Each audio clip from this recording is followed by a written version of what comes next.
Сәлеметсіңдер ме, балалар? Қазақ тілі пәніне қош келдіңдер.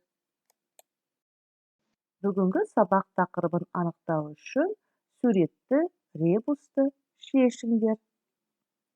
Сөз деген сөзде соңғы әріпті алып тастаймыз. Көйлек деген сөзде бірінші және соңғы әріптерді аламыз. Мысық деген сөзде алғашқы әрпін ғана қалдырамыз. Ал машина деген сөзде де алғашқы әріпті қалдырамыз. Үш. Шелек дегенде алғашқы әрпін алып тастаймыз. Парта дегенде алғашқы екі әрпін және соңғы екі әріптерін алып тастаймыз. Із дегенде соңғы әріпті алып тастаймыз. Қанеки, қандай сөз шықты? Суретті ребус шешу және бүгінгі сабақтың тақырыбы сөйлем мүшелері. Оқу мақсатына негізделген сабақ мақсаттары. Мұғалімнің көмегімен жіберілген қателерді түзету, сөйлем мүшелері туралы түсіну. Балалар, бірінші тапсырма. Мәтінді тыңда. Бұрынғы заманда баспаналар бір-біріне өте ұқсас еді. Әдетте олар бұтақтардан, қамыстан, кейінірек саз балшықтан тұрғызылды. Уақыт өте келе құрылыс салу ісі де өзгерді.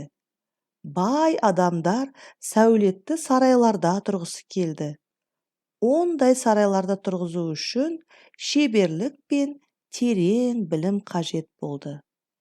Тұрғын үйлерден басқа да құрылыстар, ғибадатхана, стадион, театр, кітапханалар салына бастады. Мұндай кешендер құрылысын ойлап тапқан адамды сәулетші деп, ал олардың туындыларын сәулет өнері деп атайды.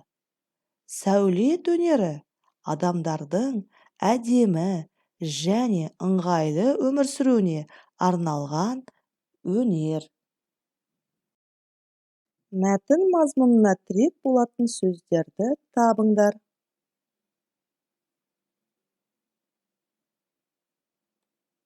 Өздеріңді тексеріңдер. Сәулет, баспана, ғимараттар, құрылыстар, сәулетші, өнер. Жарайсыңдар, балалар.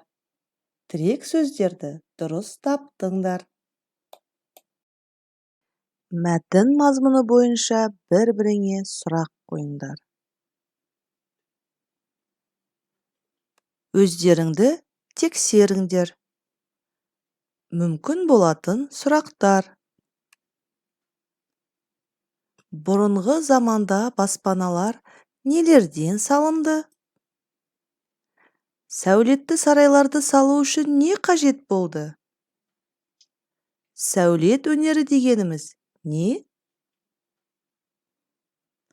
Жарайсыңдар, балалар. Сұрақтарды дұрыс құрадыңдар. Балалар, сәулетші деген кім? Мәтін сөздерін пайдаланып, жауап жазып көр.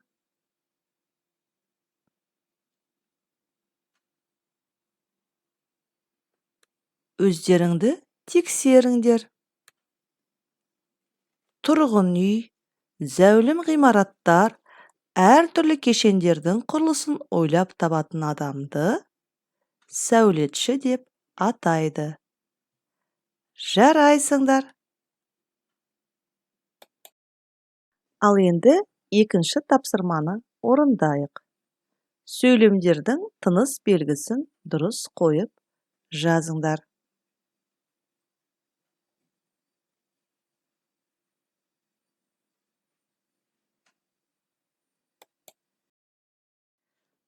Ал енді өздеріңді тексеріңдер.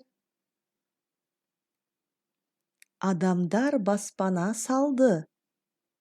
Баспаналар бір-біріне ұқсас болды. Кейін тұрғын үйден басқа да құрылыстар салына бастады. Алғашқы сөйлемде неше сөз бар? Осы сөйлемдегі әр сөзге сұрақ қойыңдар. Жарайсыңдар, балалар. Сөйлем туралы білетініңді еске түсір. Есіңде сақта. Сөйлемдегі сөздер мағыналық жағынан бір-бірімен байланыста болады.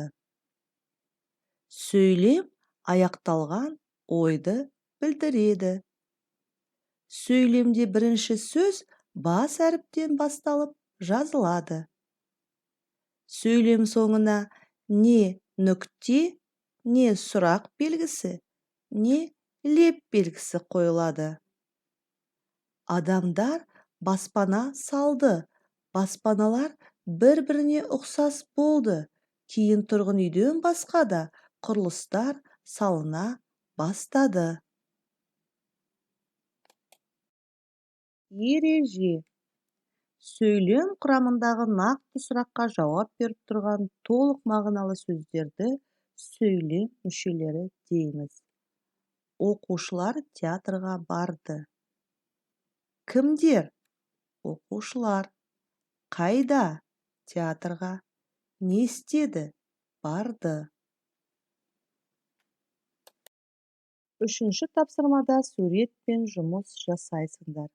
Суреттегі атауларды қатыстырып, сөйлемдер құраңдар. Құраған сөйлемдерінде неше сөйлем мүшесі бар? Оларға қандай сұрақтар қойдыңдар? Ал тексерейік. Мүмкін болатын сөйлемдер. Нұр-Сұлтан қаласының ортасында Бәйтерек мұнарасы орналасқан. Балалар Медеу мұз айдынына барды. Алматы қаласында әдемі ғимараттар салынған. Жарайсыңдар, балалар. Бүгінгі сабақта не білдің? Сөйлем мүшелері туралы білдің. Сөйлемдерді жүйелі құрай алдың. Мұғалімнің көмегімен жіберілген қателерді түзедің. Үйде орындайтын оқу тапсырмаң. Оқулықтағы 4-ші жаттығуды орындайсыңдар. Балалар, бүгінгі сабағымыз аяқталды. Сау болыңдар.